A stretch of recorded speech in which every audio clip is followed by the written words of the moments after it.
Her şey Mart 2011'de bir okul duvarına yazılan "Ey doktor, şimdi sıra sende" cümlesiyle başladı. Bunu yazanların başlarına gelenler ve sonrasında yaşananlar Suriye'deki halk ayaklanmasının fitilini ateşledi. Aradan geçen 14 yılda Suriye'de acının, gözyaşının ve belki de daha da kötüsü çaresizliğin her türlüsüne şahit olduk. Peki ne oldu da 14 yıldır devam eden rejim zulmü 14 günden kısa sürede sona erdi? Bu videomuzda madalyonun rejim ordusu tarafını çevirip Esed'e bağlı askerlerin muhaliflere neden karşı koyamadığı sorusuna yanıt arıyoruz.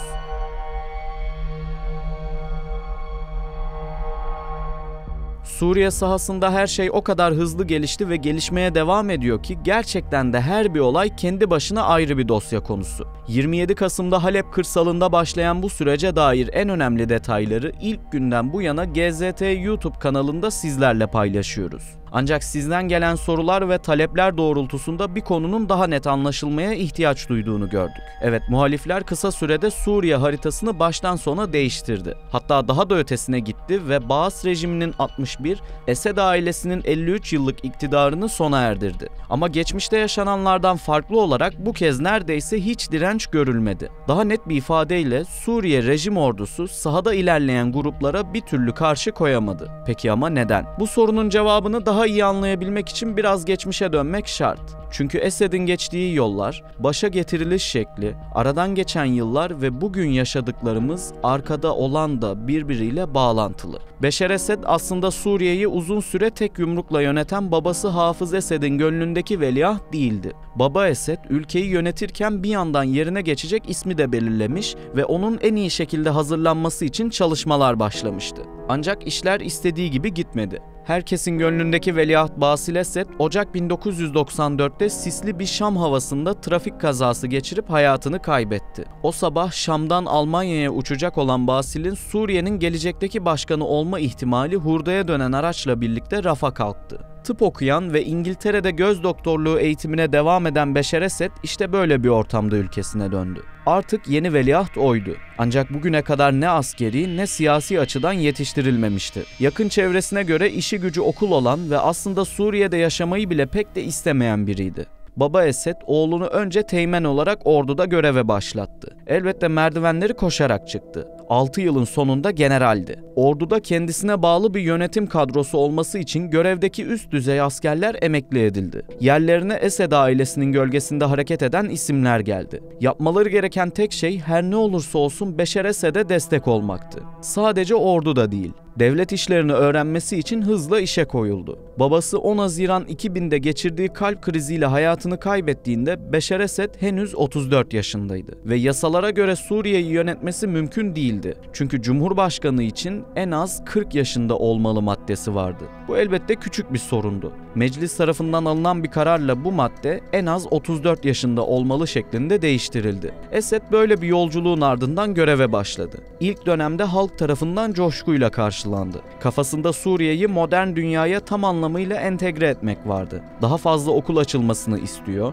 ülkenin her yerinde internet olması gerektiğini savunuyordu. Suriye batıya daha çok entegre olmalıydı. Fikir özgürlüğü suçundan hapse girenlerin yarısından fazlasını serbest bıraktı. Özel medya kuruluşlarına izin verdi. Çok partili bir siyasi hayatın temellerini attı. Üst üste attığı adımların ardından Şam Baharı diye anılan bir dönem başladı. Az önce saydığımız özgürlük, demokrasi, insan hakları gibi adımları unutmayın. Çünkü az sonra yine aynı konularda bir liderin halkına ne tür akla hayale gelmeyecek zulümler yaptığını da anlatacağız. Şam Baharı Suriye'de her şeyi yolunda gösteriyordu. Ancak dünya artık Arap Baharı'nı konuşuyordu. 2011'de başlayan olaylar önce Tunus'ta kendini gösterdi. Mısır ve diğer ülkelere sıçraması uzun sürmedi. Uzun yıllardır aynı aileler, aynı isimler tarafından yönetilen halk artık isyan etmişti. Kendilerinin de özgür bir iradesi vardı ve istedikleri ismi seçimle başa getirebilirdi. Ayrıca söz konusu isimler yıllardır aslında ülkenin tüm kaynaklarını sömürmüş, kendileri zenginleşmiş ve halk giderek fakirleşmişti.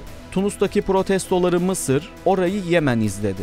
Cezayir ve Ürdün'de göstericilerin değişim istediği yerlerdendi. Mısır'da 30 yıllık Hüsnü Mübarek dönemi bitti. Tunus'u 23 yıldır tek başına yöneten Zeynel Abidin bin Ali görevden ayrıldı. İşte böyle bir ortamda Suriye Dera'daki bir okulun duvarındaki yazı her şeyi değiştirdi. "Ey doktor, şimdi sıra sende" cümlesi aslında ülkede pek de kimsenin dikkatini çekmemişti. Ta ki bunu yazan öğrencilerin Suriye istihbaratı tarafından tek tek yakalanıp işkence edildiği ortaya çıkana kadar. Koca bir istihbarat örgütü bu yazının peşine düşmüş, yazıyı yazan kişiler gözaltına alınmıştı. Aileleri nerede olduğunu öğrenemedi. Yetkililere sorduklarında onları artık aramayın, hepsi öldü yanıtını aldılar. Kimi gerçekten de hayatını kaybetmiş, kimisi elektrikli sopalarla dayak yemiş, kimisi de duvara ters asılmıştı. Yaşananlar önce Dera'daki yerel halkın tepkisini çekti. Sonra olaylar bir anda ülke geneline yayıldı. Tırnak içinde özgürlükçü olduğu ve batılı liderler gibi düşündüğü iddia edilen Beşer Esed, muhtemel tüm gösterilerin en sert şekilde bastırılması talimatını verdi.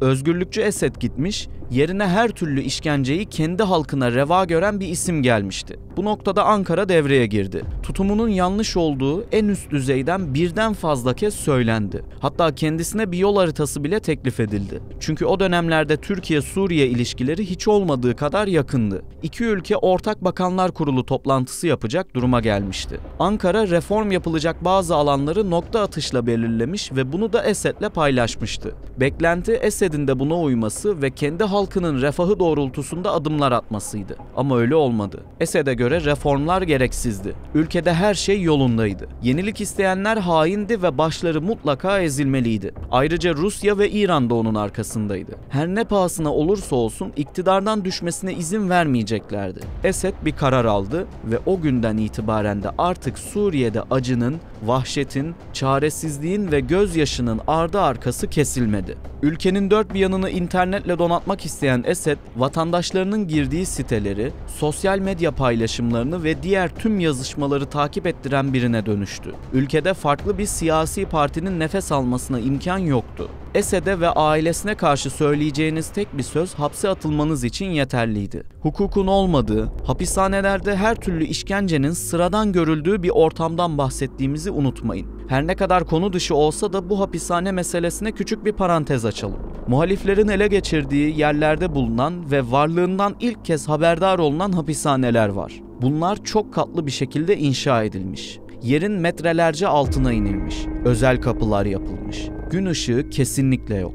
Rejim düştükten sonra buradaki tutukluların bazıları serbest bırakıldı. Videoları izlemişsinizdir. Çoğu ne olduğunun farkında değil. Kendilerini Saddam'ın kurtardığını düşünen de var. Baba Esed'in halen görevde olduğunu sanan da. Akıllı telefonun varlığından bir haber yüzlerce mahkum gördük. Bunlar bir şey değil. Hapishanenin alt katlarında pres makinelerinin olduğu, kimi mahkumların her türlü işkenceden geçirilip sonunda da preslenerek un ufak edildiğini okuduk.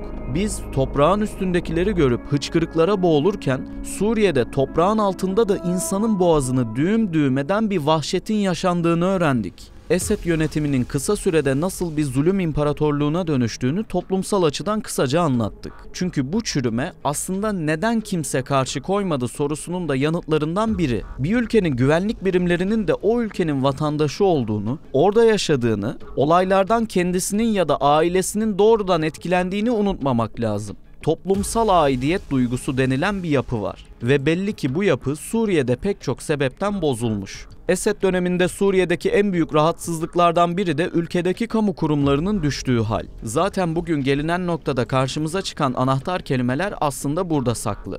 Yolsuzluk, liyakatsizlik, mezhepçilik, bürokratik çürümüşlük ve daha fazlası. Her şeyi düzelteceğim diyen Beşer Esed elbette sözünü tutmadı. Ülke bir anda yangın yerine döndü ve iç savaş başladı. Farklı bölgelerde 100'ün üzerinde örgüt kuruldu ve hepsi de kendilerince bir alan belirleyip oraya sahip olmaya çalıştı. Milyonlarca Suriyeli evinden oldu. DAEŞ bir anda sınırımızın dibine yerleşti. Türkiye askeri harekatlarla bu süreci akamete uğrattı ve Suriye'de muhaliflerin en azından bir nefes almasını sağladı. Burası önemli.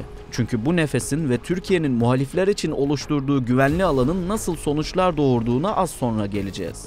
Esed ise bu süreci bir şekilde yıkılmadan geçirmeyi başardı. Kurduğu ölüm çukurları, kimyasal silahlar, kullanımı yasak bombaları kendi halkının üzerine atması ona kol kanat geren ülkeler için sorun teşkil etmedi. Çünkü Suriyelilerin hayatı onlar için önemsiz bir detaydı. Tek dikkat kesildikleri ülkenin farklı bölgelerinde elde edecekleri ayrıcalıklı üsler ve askeri bölgelerdi. Gerçi Türkiye dışında kimsenin umrunda değildi Suriyeliler. O da ayrı konu. Yıllar bu şekilde geçti. Esed kimi zaman Rusya'ya yakınlaştı, kimi zaman İran'ın eteğinin altına girdi. Kimi zaman da Avrupa Birliği ülkeleri ve Amerika Birleşik Devletleri ile dirsek teması kurdu. Temmuz 2024'te çok ilginç bir gelişme oldu. Cumhurbaşkanı Erdoğan, Suriye lideri Esed'le görüşebileceğini söyledi ki bu son derece büyük bir olaydı. Türkiye'nin Suriye politikasının değiştiği ve Esed'in devrilmeyeceğinin artık Ankara tarafından da kabul edildiği yorumları yapıldı. Ağustos ayında Erdoğan bir kez daha Esed'e el uzattı. Suriye'den askerlerinizi çekin ancak o zaman konuşuruz yanıtını aldı. Eylül ve Ekim'de de görüşelim çağrısını yineledi Ankara. 11 Kasım'da Erdoğan'ın kaybedecek tek bir gün kalmadı cümlesi manşetlerdeydi. Suriye'den ses gelmedi. 15 Kasım'da ben hala Esed'den umutluyum diyordu Erdoğan. 6 Aralık'ta ise bu kez ton değişmişti. Erdoğan, Esed'e el uzattık. Ne anlama geldiğini anlamadı. Şu an Hama ve Humus muhaliflerde. Hedef Şam açıklamasını yaptı. Dünya bu cümlelerle aslında Türkiye'nin Suriye'deki olaylarda başrolde olduğunu da anladı. Muhalifler bu açıklamanın üstünden 24 saat geçmeden Şam'a girdi. Sonrası malum. Esed ve ailesi Rusya'ya iltica talebinde bulundu. Ruslar Suriye'deki askeri üslerinin akıbetine yeni yönetimle karar vereceklerini açıkladı. İran zaten ortada yok. Irak ise belli ki Türkiye'nin çok net uyarılarıyla yerini en başından belli etti ve biz bu süreçte yokuz dedi. Şimdi gelelim en başta sorduğumuz soruya. 30 Kasım'da başlayan Özgürlük Şafağı operasyonu nasıl oldu da bu kadar kısa sürede tüm dengeleri alt üst etti? Önce Halep'e yönelen muhalifler kısa sürede çok geniş bir alanı ele geçirdi. İlerlemelerine bilerek izin veriliyor diyenler baş köşedeydi. Onlara göre Rusya yine büyük bir oyun kurmuştu. Muhalifleri ilerlemesine izin verilecek, sonra çok büyük bir hava saldırısıyla bir daha bellerini doğrultamayacak noktaya geleceklerdi. İlk gün,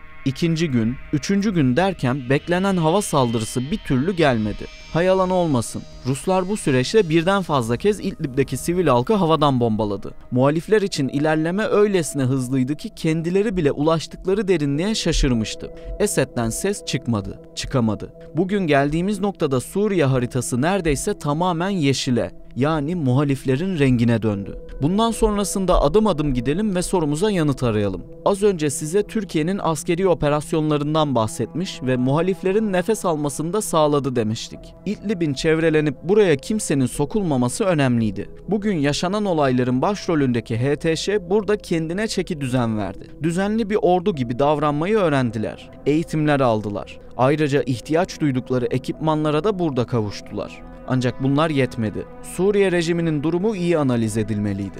Bu noktada bazı ülkelerin istihbaratının dört dörtlük çalıştığını belirtelim. Hatta biraz daha somutlaştıralım. Rejim unsurlarının konumları, ellerindeki imkan ve kabiliyetler, desteğe gelebilecek unsurlar, onların içinde bulundukları durum gibi bilgiler eldeydi. Sadece bu da değil.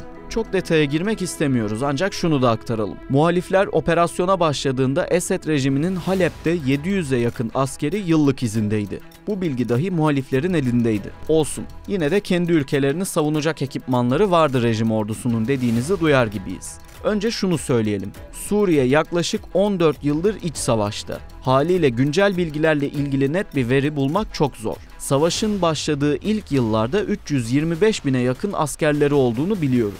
Ancak bu sayı giderek düştü yıllar içinde. Kimi ordu mensubu hayatını kaybetti, kimi yaralandı, kimi de kaçtı. Açık kaynaklara göre 2015 yılında Suriye rejim ordusunun asker sayısı 80 bine düşmüştü. Tabi bunların kaçı gerçekten de sahadaydı bilemiyoruz. Çünkü disiplini kaybolan ordularda kağıt üzerinde var olan ancak ortada kimsenin görmediği askerler de bir hayli fazla. Yani bunları bankamatik askeri olarak düşünebilirsiniz. Sadece maaş alıyorlar ve ortada yoklar. Ülkede düzenli bir ordu ve haliyle de kara, deniz, hava güçleri vardı. Bunların yanı sıra doğrudan Cumhurbaşkanlığına bağlı paramiliter bir yapıda bulunuyordu. Ki bunların sayısının da iç savaşın başladığı yıllarda 108 bin civarında olduğu yazılmıştı. 2018 yılında yayınlanan bir uluslararası rapora göre Suriye rejim ordusunun 4500'ün üzerinde tankı, 4000'in üzerinde zırhlı savaş aracı, 2000'in biraz üzerinde de çekili topçu aracı vardı. Ancak rakamlar sizi yanıltmasın. Bu araçlara bakım yapılıp yapılmadığını, hatta bununla ilgili uzman personelin yeterli olup olmadığını dahi bilmiyoruz. Ayrıca 2018'den sonra da bu araçların kimi zaman doğrudan hedef alınıp vurulduğu bilgisine sahibiz.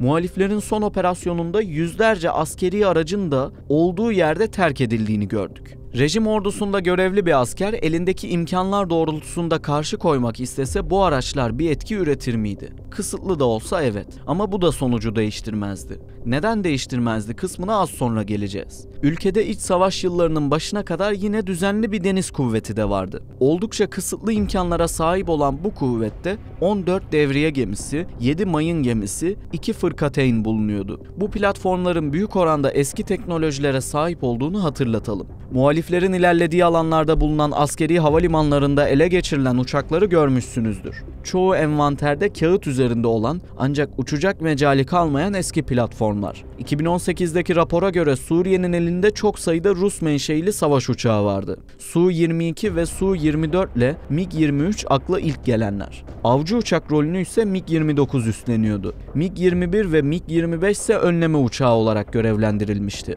Esed rejimi bu uçaklarla uzun yıllar kendi halkına her türlü bombayı attı. Ülkede ayrıca eğitim, nakliye ve elektronik harp için kullanılan uçaklar da vardı. Bir dönem Suriye Hava Kuvvetleri ellerindeki bütün uçakları bombardıman maksatlı kullandı. MiG-25 uçaklarından hava füzeleriyle yer hedefleri vurmaya çalıştılar. Bazı anlarda gerçekten de rejimi hava kuvvetleri ayakta tuttu. Burada ilginç bir detay daha var. Uçan pilotların çoğu üst düzey rütbeliydi. Rejim pilot yetiştiremiyordu ve eldeki tüm isimleri kendi halkını bombalamak için de kullanıyordu. Sonrasında Rusya daha da müdahil oldu Suriye'ye. İlk işleri rejimin hava kuvvetlerinin yerini almak oldu. Artık çoğu kritik olayda Rus uçakları kalkıyor, bombalamayı yapıyor ve yeniden üsse dönüyordu. Rejim bu süreçte farklı yollar da denedi. Eğitim uçağı olarak envanterde bulunan L-39'lar artık bombardıman görevinde de kullanılıyordu. Pilot açığı için Rusların Hafter güçlerini eğittiği dahi medyaya yansıdı.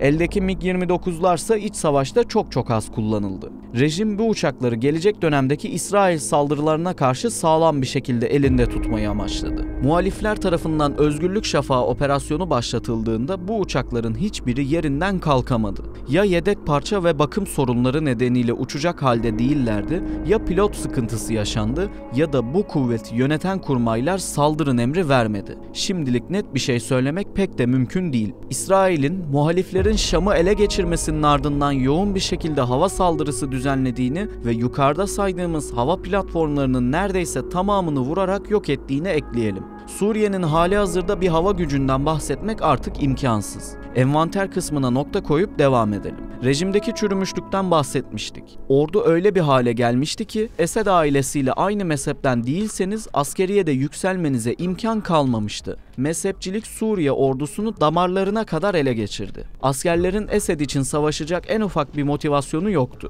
Zaten büyük çoğunluğu liyakatsizlikten şikayetçiydi. Sahada önemli görevler üstlenen komutanlar geri plana itildi. Esed ailesine yakın olanlar sürekli rütbe atladı. Suriye ordusunda maaşlar o kadar düşük hale geldi ki bir askerin ailesini geçindirme imkanı kalmamıştı. 3-4 yıldır aynı kamuflajı giyen komutanlar vardı. Vekil güçler meselesi rejim ordusuna en büyük darbelerden birini vurdu. İranlı ya da Rus bir asker gelip Suriyeli üst düzey komutanlara emir verebiliyordu. Esed, İran'dan gelen milislerin Suriye'yi Suriyelilerden daha iyi koruyacağına inanmıştı. Ancak sahadaki durum tabii ki de böyle olmadı. İran ya da başka yerlerden gelen milislerin ellerindeki mühimmatları dahi karşı tarafa sattığı defalarca kayda girdi. Rejim ordusunda alt kademe ile üst kademe arasındaki bağ bir süre sonra tamamen koptu. Ordunun içi boşaldı.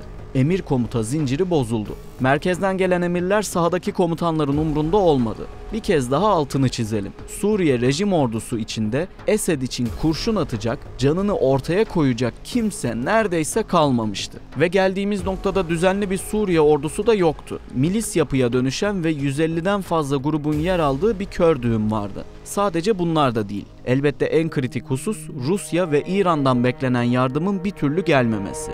Burada da yine büyük fotoğraf üzerine yorumlar yapılıyor ancak öyle girif bir durum yok. Evet, Rusya yardıma gelemedi. Çünkü bütün dikkatleri Ukrayna'da. Kuvvetlerinin çoğunu oraya kaydırmak zorunda kaldılar. Wagner de eski gücünde değil. Öncelik sıralamasında Suriye, Ukrayna'nın bayağı bir gerisinde Putin için. Ve gelinen noktada Esed'i korumaya çalışmak onlar için pahalı ve gereksiz bir riskti. Ve biz bu olayda aslında Rusya'nın askeri açıdan sınırlarını görmüş olduk. Trump'ın göreve geldikten sonra Amerikan güçlerini Suriye'den çekmesi bekleniyor. İran'ın durumuna az sonra geleceğiz.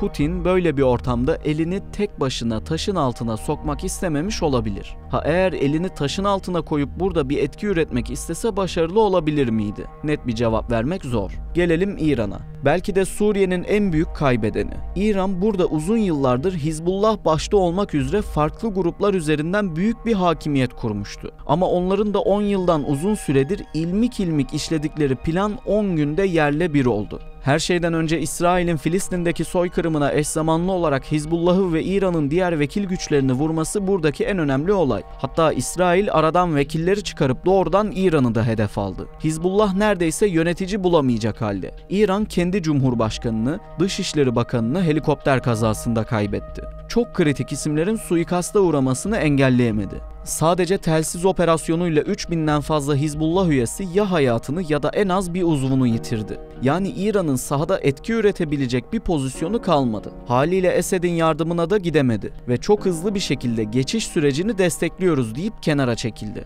Günün sonunda hem Esed'in hem de Suriye rejim ordusu kurmaylarının düşündüğü gibi Rusya ya da İran bizi kurtarır rahatlığı onlar için çok pahalıya mal oldu. Elbette rejim ordusunun çöküşünde çok farklı dinamiklerden bahsetmek, yeni başlıklar açmak mümkün. Ancak bugün itibariyle en genel çerçeve bu şekilde. Son günlerde herkesin aklındaki Suriye rejim ordusu nasıl oldu da bu kadar çabuk çöktü sorusunun cevabını dilimiz döndüğünce anlatmaya çalıştık. Suriye'de daha biz bunları yazdığımız an bile değişmeye devam ediyor. Tüm medyada Şam düştü manşetlerinin atıldığını görüyoruz. GZT olarak biz aksine Şam'ın asıl şimdi ayağa kalktığına inanıyoruz. Artık yeni bir Suriye var. Yeni bir dönem başlıyor. Şimdi tüm kurumlarıyla sıfırdan yola koyulacak bir komşumuz var. Ümit edelim ki eski hatalara düşülmesin ve Suriye üniter yapısını koruyarak bu süreçten çıksın.